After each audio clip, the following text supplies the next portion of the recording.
Tipping is one of my favorite things about rideshare. It's the same reason why I loved waiting tables, because I remember the first day I waited tables, I made more money than someone who was there for like 10 years. I love that because I think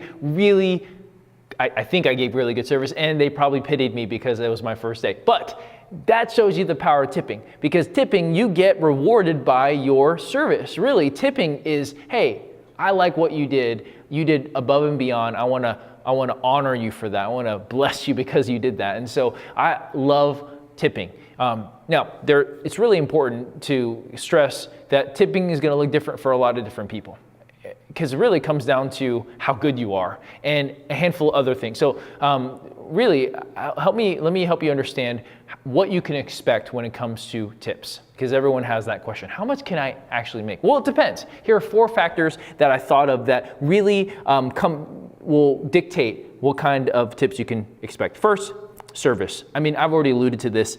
Rightfully, number 1 on the list. If you are a friendly driver, you go above and beyond. I have several friends who, I have one friend who makes these little cranes and gives out these origami cranes. I have another friend who has these handwritten, really beautiful cards with this beautiful writing, these inspirational quotes. People love them. Now, if you do that, you probably are going to get more tips than the person who doesn't clean their car and shows up there looking sloppy, it doesn't talk, are not friendly. Obviously, I mean, really, it comes down to this. Embrace the golden rule. How would you want a driver? How would you want a ride? Would you want a ride that was smelly? No? You don't like smelly rides? Well, then don't have a smelly car, right? And it all comes down to what would you want from a driver? And so those drivers who embrace the golden rule and try to go above and beyond how they can best serve, because it's a service job, serve their passengers, will get more tips. Now, if you don't care about it that much and you're just trying to make some extra cash, then don't do all the other stuff and get the water bottles and the essential oil diffusers and all that stuff. But if you want to maximize your income, then do that. If you expect a lot of tips, then do something that's worthy of those tips. Okay, so that's number 1 is service. And let me tell you also, number 2, time.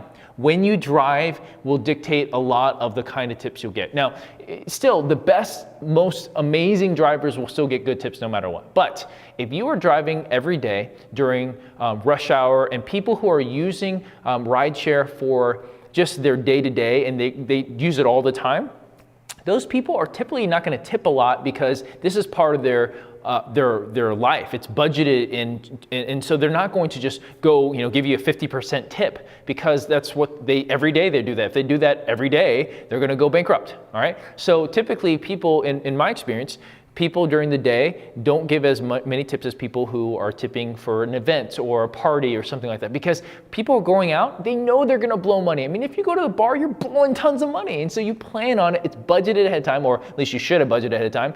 People are a lot more loose and a lot more generous in those times in general. So if you take the most plain Jane neutral driver, I would bet that there would be a slight tick upward in tips on those times. Now, elite drivers can do it at any time, but this is something to consider, and that's time. Another thing to consider is platform.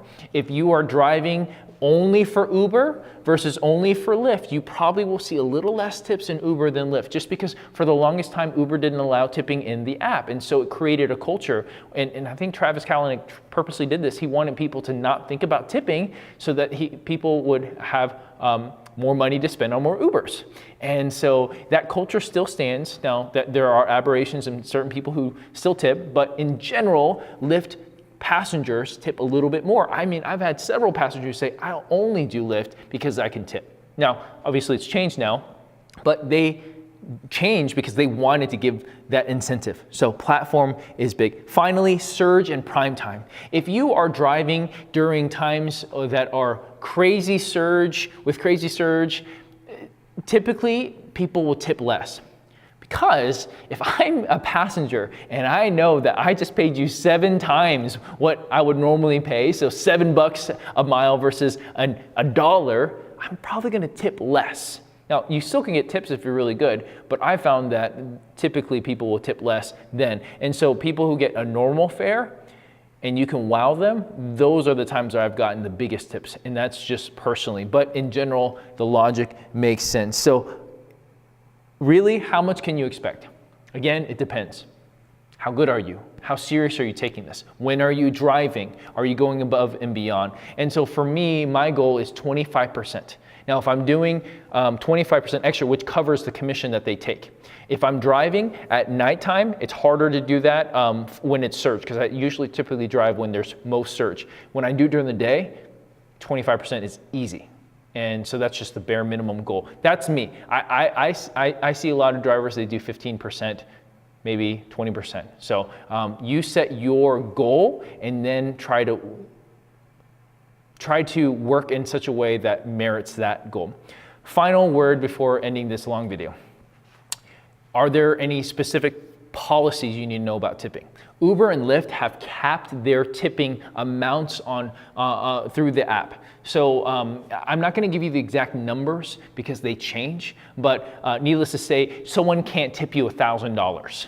Okay, on the app. And part of it is to protect people from, maybe having a mistake and, fat fingers or whatever it is. Or another thing is sometimes people use Lyft and Uber because Lyft and Uber don't take any money from the tip. People have used past the platform to transfer money, to get a free transfer of money, kind of. So that's why they do what they do. So that is everything you got to know about tipping and how much you can expect. But if you want to learn how to make more in tips, check out the other videos.